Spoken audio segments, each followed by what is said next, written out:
Video को like करके आगे शेयर ज़रूर कर देना कि कुरान मुक़द्दस अल्लाह के नज़दीक इतनी इज़्ज़त वाली किताब है कि हर फरिश्ते को भी इसकी तिलावत की इजाज़त नहीं, हर फरिश्ता इसकी तिलावत नहीं कर सकता। सिर्फ जो बहुत मुक़र्रब फरिश्ते हैं उनको इसकी तिलावत की इजाज़त है। तो जो दूसरे फरिश्ते जिनको इजाज़त तिलावत की नहीं है वो अल्लाह से कहते हैं मौला हमें भी तेरे कलाम की लज्जत चाहिए। तो अल्लाह फरमाता है ज़मीन पे जाओ और मेरे जो बंदे तिलावत करते हैं उनके मुंह पर अपना मुंह रख दो और वो लज्जत हासिल करो। यानी जब कोई बंदा कुरान की तिलावत करता है तो वो अल्लाह के नजदीक कितना मुकर्रम और इज्जत वाला होता है कि फरिश्ते उसकी तलाश में आते हैं और उसके मुंह पर मुंह रखते हैं। और ये बात तजर्बात से भी शाहिद है कि जहां कुरान की तिलावत होती है वहां फरिश्तों का नुज़ूल होता है। बुखारी शरीफ की एक हदीस पाक का मफ़हूम है कि सहाबी रसूल हज़रत उसैद इब्न उज़ैर रदी अल्लाह तआला अन्हु, उसैद इब्न हुज़ैर रदी अल्लाह तआला अन्हु एक बार बारगाह रिसालत में आप सल्लल्लाहु अलैहि वसल्लम में आकर अर्ज़ करते हैं या रसूल अल्लाह सल्लल्लाहु अलैहि वसल्लम में कुरान की तिलावत रात में कर रहा था। तो जैसे जैसे मैं कुरान की तिलावत करता जाता वैसे वैसे मेरा घोड़ा हिनहिनाने लगता जोर से। असल में अलग अलग जानवर की आवाज निकालने को अलग अलग नाम दिया गया है। कुत्ता आवाज निकालते हैं तो उसको कहते हैं कि भौंक रहा है। इसी तरीके से जो है वो मुर्ग आवाज निकालते हैं तो उसको कहते हैं कि बांग दे रहा है।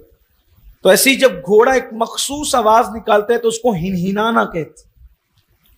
तो उसकी या रसूलल्लाह मैं कुरान की तिलावत कर रहा था तो मेरा घोड़ा उछलने लगा और वो हिनहिनाने लगा।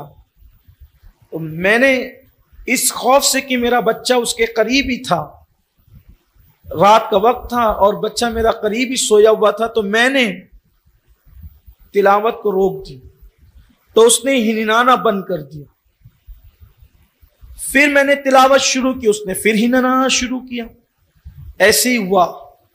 फरमाते जब मैंने तिलावत बंद की तो मैंने क्या देखा कि एक तख्त है और उसमें कुछ किंदीलें हैं और वो वापस जा रही।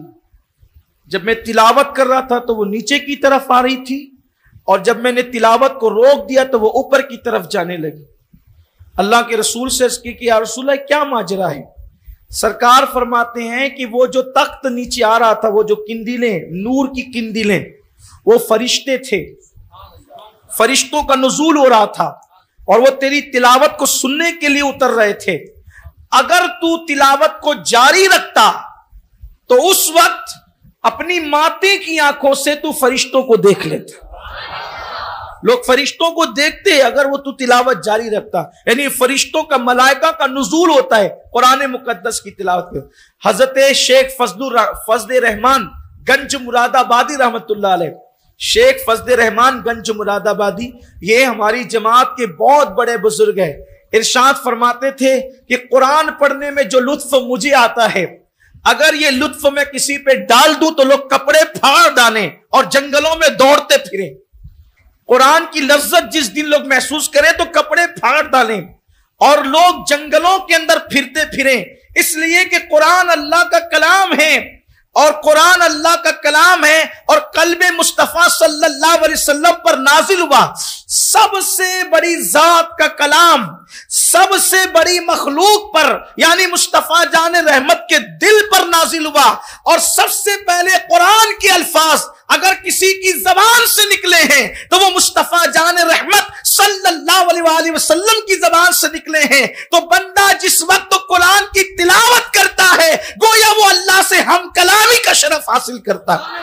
कुरान की तिलावत के करने वाला खुदा से हम कलाम होता है, अल्लाह से हम कलामी का शरफ हासिल करता है। इसीलिए मौला मुश्किल कुशा फरमाते हैं, जब मैं चाहता हूं कि खुदा से कलाम करूं तो मैं कुरान की तिलावत करता हूं, और जब चाहता हूं कि खुदा मुझसे कलाम करे तो मैं नमाज पढ़ना शुरू कर देता हूं। किस कदर बड़ी बात है ये, खुदा से हम कलामी। कोई सोचता है कि फला मुझसे ठहर कर खड़े होकर गुफ्तगू करे, कोई मुझसे ठहर कर बात करे, कोई मुझसे बात करे। कितने नादान है ये लोग, दुनिया के इंसान के गाने तो गा सकते हैं मगर कुरान नहीं पढ़ सकते, गीबतें कर सकते हैं मगर कुरान पढ़ने के लिए टाइम नहीं है, जबकि कुरान पढ़ने वाला खुदा से हम कलाम होता है। और ये बात मैं नहीं कह रहा हूं, ये बात तो हदीस मुबारका में आई है कि खुदा से हम कलाम होना है तो कुरान पढ़ो। फरिश्तों को कुरान, हर फरिश्ते को कुरान पढ़ने की इजाजत नहीं है, और हर मोमिन से कहा जाता है कि पढ़ो कुरान।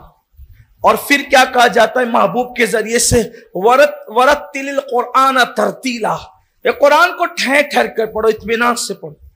और फिर कहा गया कि कुरान पढ़ो तो कुरान के साथ रोया भी करो।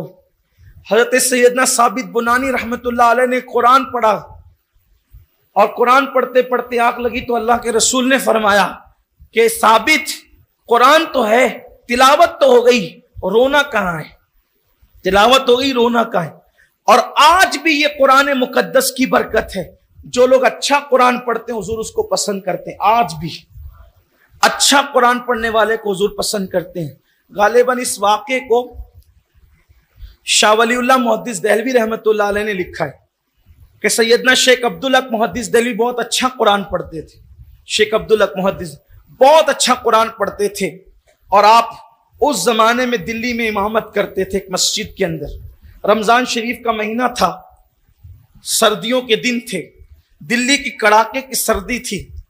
ऐसे में मस्जिद के मुसल्ली नमाज के लिए तैयार थे। शेख अब्दुल हक मुहद्दिस देहलवी इमाम हो तो मुक्तदी कैसे होंगे, आप समझ सकते हैं। ऐसे में जोर से किसी ने सलाम किया, मस्जिद में कदम रखा, अस्सलाम वालेकुम। मस्जिद के सारे मुसल्लियों ने पलट के वालेकुम सलाम का, इसलिए कि लोग ये मामूल नहीं था, वहां ये मामूल नहीं था, इसलिए कि आमतौर पर मस्जिद में लोग जिक्र अस्कार इबादत में होते तो आने वाले जोर से सलाम नहीं करते, क्योंकि लोग इबादत में होते। अगर कोई किसी को मिल जाए तो वह अपनी आवाज में सलाम करके मामला अदा कर देता है, सुन्नत अदा कर देता है। तो लेकिन आने वाले ने जोर से सलाम किया, कहा अस्सलाम वालेकुम। तो लोगों ने पलट करके देखा तो आने वाला बड़ा खूबसूरत था, दुबले पतले बदन का आदमी, खूबसूरत, बड़ा नूरानी चेहरा था। उसने उसकी तरफ जब सब मुतवज्जे हुए तो पूछा कि क्या अब्दुल हक आ गया, क्या अब्दुल हक आ गया? लोगों के चेहरे के रंग बदल गए, इसलिए कि इमाम तो इमाम होता है। ये और बात है कि आज हमारी कौम को इमाम की अहमियत नहीं पता, लेकिन इमाम तो इमाम होता है। वीडियो अगर अच्छा लगा हो तो लाइक करके आगे शेयर ज़रूर कर देना।